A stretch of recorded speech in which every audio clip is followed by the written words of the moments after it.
Subscribe कीजिए the accounts channel को और बेल पर क्लिक करें सबसे पहले वीडियो देखने के लिए। हेलो एवरीवन, मैं आपका दोस्त शफी अहमद और आप देख रहे हैं हमारा यूट्यूब चैनल दी अकाउंट्स।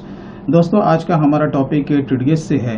आज हम ये जानने वाले हैं कि चालान नंबर 280 और चालान नंबर 281 में क्या डिफरेंसेस होता है, इसे कहाँ पे यूज़ किया जाता है। तो पूरी जानकारी के लिए आप हमारे साथ एंड तक बने रहें, और आपको कोई इम्पोर्टेंट फाइल या नोट्स वगैरह चाहिए वो वीडियो के डिस्क्रिप्शन में है, आप वहाँ से सिंपल वे में जा करके आप उसे डाउनलोड कर सकते हैं। और दोस्तों, जो कि हमारा लाइव क्लास है 10 मई 2023 से शुरू होने जा रहा है। आप अकाउंटेंसी और टैक्सेशन और रिटर्न के बारे में पूरी जानकारी अगर आप लेना चाहते हो तो आप हमारे इस लाइव क्लास को ज्वाइन कर सकते हो, जो कि इसमें अभी आपका 40% का फ्लैट आपका डिस्काउंट चल रहा है।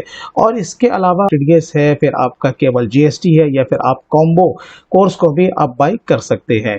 मैं इसका लिंक अपने वीडियो के डिस्क्रिप्शन में दे दूंगा। आप वहां से सिंपल वे में जाकर के हमारे ऑफिशियल वेबसाइट को विजिट करके आप इसमें से किसी भी कोर्स को आप बाई कर सकते हैं। तो चलिए दोस्तों, आज का वीडियो हम लोग शुरू करते हैं। तो दोस्तों, आपको यहाँ स्क्रीन पर दिख रहा होगा, इधर है आपका चालान नंबर 280 और इधर है आपका चालान नंबर 281। देखिए क्या होता है कि चालान नंबर 280 जो यूज़ होता है वो एक्चुअल में सेल्फ टैक्स के लिए यूज़ किया जाता है। यहाँ पर आप देख सकते हैं कि स्क्रीन पर यहाँ पर दिया हुआ है, जो कि सेल्फ टैक्स होता है, चाहे वो आपका किसी भी टाइप का कंपनी हो, वो आपका इंडिविजुअल फर्म भी हो सकता है। इसी के साथ साथ जितने भी टाइप की आपकी जो कंपनी होती है जिसका के टैक्स बनता है, तो वो जो यूज़ करेगा वो चालान नंबर 280 को ही यूज़ करेगा। सपोज आप इंडिविजुअल हो या फिर आप सैलरीड पर्सन हो, तो आपका जो भी टैक्स की लायबिलिटी अगर बनती है आपका खुद का, तो आप जो यूज़ करोगे वो चालान नंबर 280 को ही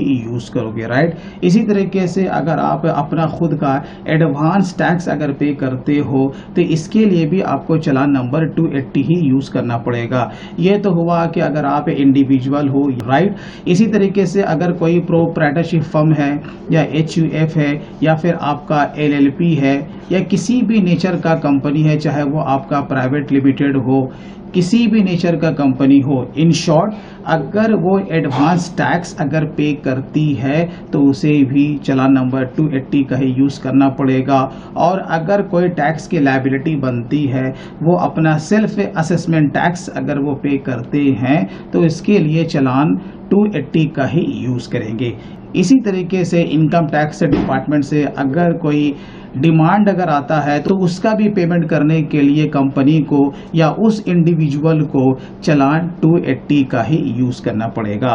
तो इससे ये पता चलता है कि जो चालान नंबर 280 या 280 जो होता है वो अपना खुद का टैक्स से पेमेंट करने के लिए होता है, चाहे वो आपका इनकम टैक्स की लायबिलिटी हो या आप एडवांस में टैक्स पे कर रहे हो या किसी भी तरह का अगर आपका लेट फाइन अगर लगता है, इंटरेस्ट के तौर पे लगता है, पेनल्टी लगता है, कुछ भी लगे तो इसके लिए आपको चालान नंबर 280 का ही यूज़ करना पड़ता है, राइट। अब हम लोग इस तरफ आ जाते हैं चालान नंबर 281। ये एक्चुअल में क्या होता है कि अगर आप डिडक्टर हैं, यहाँ पर देखिए मैंने यहाँ पर इंडिकेट कर दिया डिडक्टर, और यहाँ पर क्या है सेल्फ टैक्स है, राइट। तो डिडक्टर का माने क्या होता है कि काटने वाला, तो क्या भाई काटेगा, यानी कि TDS. According to income tax act ये बताया गया है कि भाई देखो, अगर आप कंपनी हो या फिर अगर आप इंडिविजुअल भी हो तो उन्होंने दो चीज़ दिया है। दो चीज़ क्या दिया है, एक तो पहले दिया है टीडीएस का चार्ट, ठीक है, और दूसरा दिया है इनकम टैक्स का स्लैब। इस दो कैटेगरी के अंतर्गत अगर आप कोई भी अगर सर्विस आप बाई करते हैं या आपके कंपनी में अगर सैलरी अगर आप प्रोसेस करते हो, राइट है, तो आपको क्या करना पड़ेगा, इस दोनों चीज़ को समझने के बाद जो भी इसके लिए एलिजिबल होगा उसका आपको टीडीएस काटना पड़ेगा। तो ये कौन काट सकता है, कंपनी। ये इंडिविजुअल के लिए नहीं है। इससे साफ पता चला कि ये इंडिविजुअल के लिए नहीं है। हाँ, लेकिन अगर इंडिविजुअल या प्रोप्राइटरशिप फर्म है, क्योंकि इंडिविजुअल भी फर्म चला सकती है, तो आपको पता है जिसे हम लोग कहते हैं प्रोप्राइटरशिप फर्म या सोल ट्रेडिंग कंपनी। इसके अलावा जितने भी नेचर की कंपनी होती है वो बाय डिफॉल्ट इसके अंतर्गत आती है। ये जो डिडक्टर होता है टीडीएस चार्ट के मुताबिक और इनकम टैक्स के स्लैब के मुताबिक कि वो अपने एम्प्लॉय का और प्लस जो आउटसोर्सिंग से काम लेता है वो टीडीएस चार्ट के मुताबिक क्या करता है, वो टीडीएस को डिडक्ट वो करता है। कैसे वो करता है, जैसे कि मान के चलो कि उसने कोई सर्विस बाय किया 10,000 रुपये का, मैं यहाँ पर एग्जांपल दे रहा हूँ, इस पर उसे 10% का अगर टीडीएस काटना है अकॉर्डिंग टू रूल, क्योंकि गवर्नमेंट का यहाँ पर पॉलिसी है, तो वो क्या करेगा, यहाँ पर 1,000 रुपया वो इसका डिडक्ट कर लेगा और सामने वाले को वो 9,000 रुपये का पेमेंट करेगा। तो वो क्या करता है, ऑन द स्पॉट यानी कि पेमेंट करने से पहले वो टीडीएस उसका काट के पेमेंट करेगा।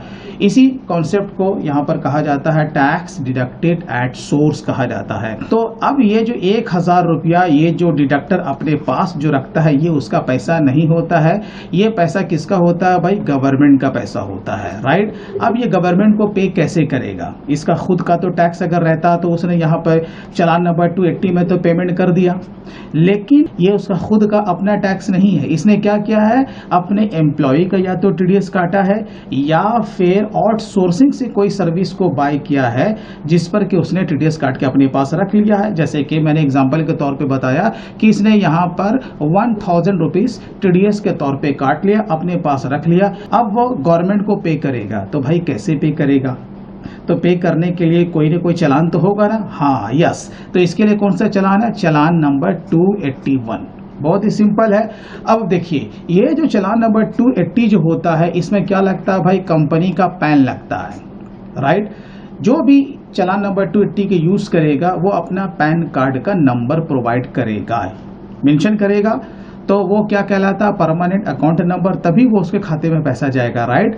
लेकिन ये जो चालान नंबर 281 को जो यूज किया जाता है, कंपनी यहाँ पर क्या यूज करती है, टैन, यही फर्क हो जाता है।